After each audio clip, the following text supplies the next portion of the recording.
To understand why the death of Jimi Hendrix remains the most contested cold case in rock history, we have to look at the men who stepped off a plane at Heathrow in September 1970.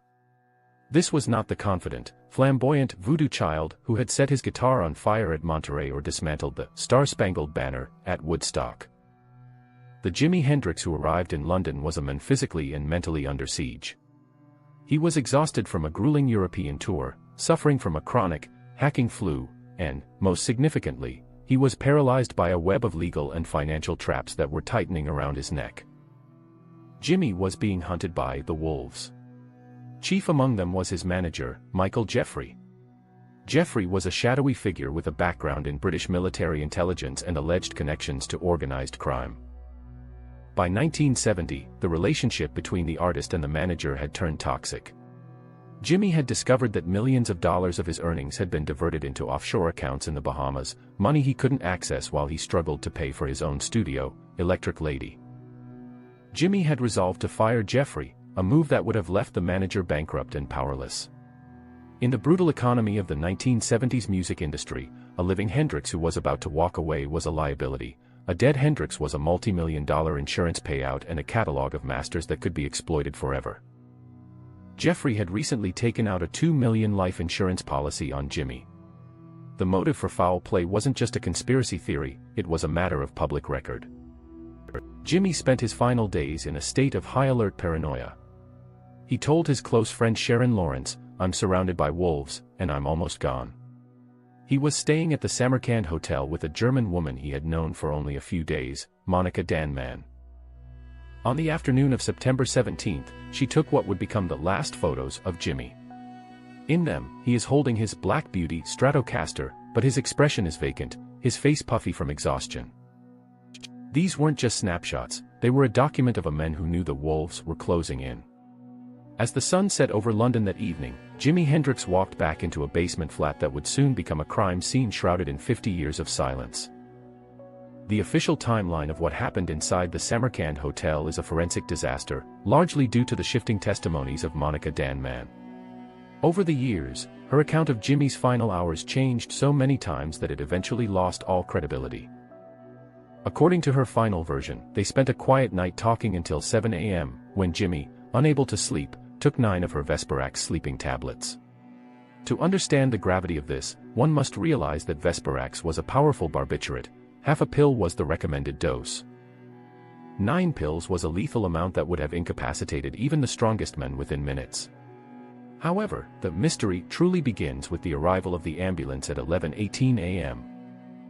Danman originally claimed she was with Jimi in the ambulance, holding his hand. But the paramedics, John Sawa and Reginald Jones, told a chillingly different story.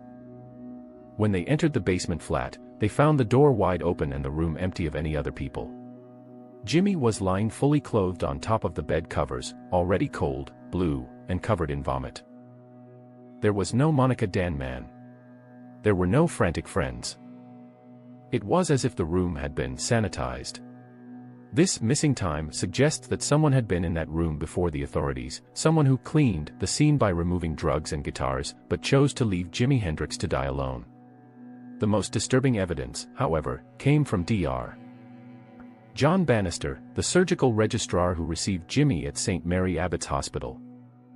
Bannister testified that Jimi was drenched in red wine. It wasn't just a trace amount, his hair, his clothes, and most importantly, his lungs and stomach were saturated with it. Yet, the toxicology report showed a remarkably low blood alcohol level. This is a physiological impossibility. If Jimi had drunk enough wine to saturate his lungs, his blood alcohol would have been at a lethal limit.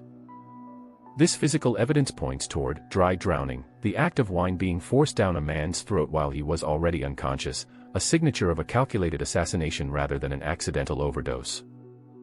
For decades, the idea of a hit on Jimi Hendrix was relegated to the fringes of pop culture. That changed in 2009 with the publication of Tappy Wright's memoir.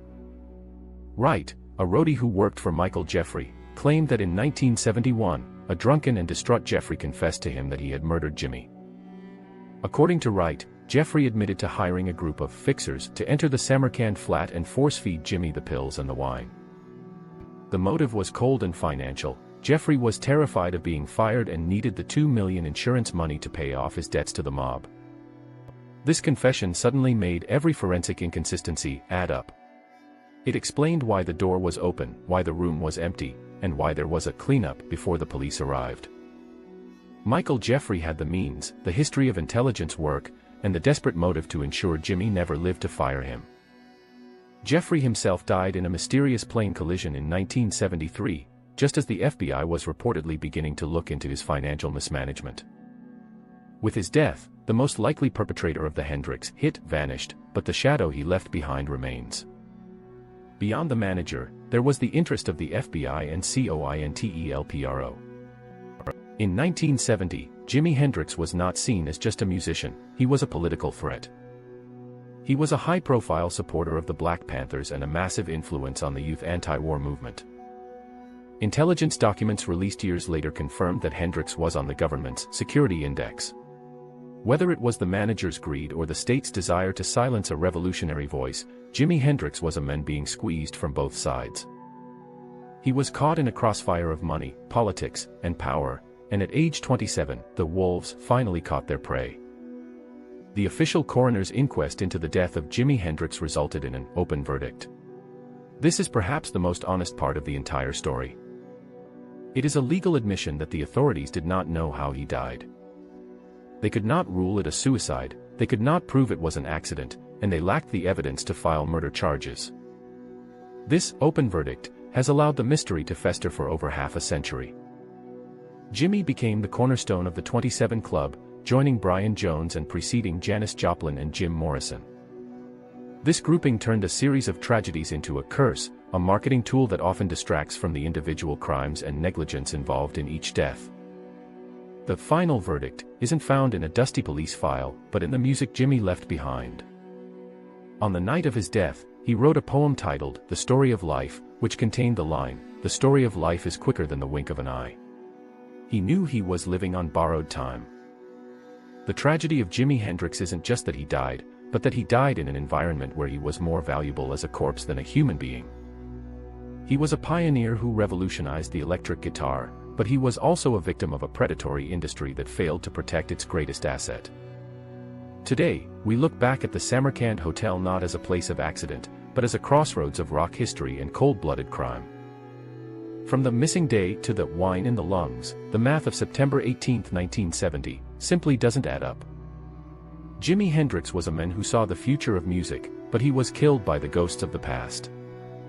As we analyze the evidence today, we realize that the voodoo child didn't just fade away, he was silenced in a basement flat, leaving us with a legacy of sound and a mystery that will never truly be closed.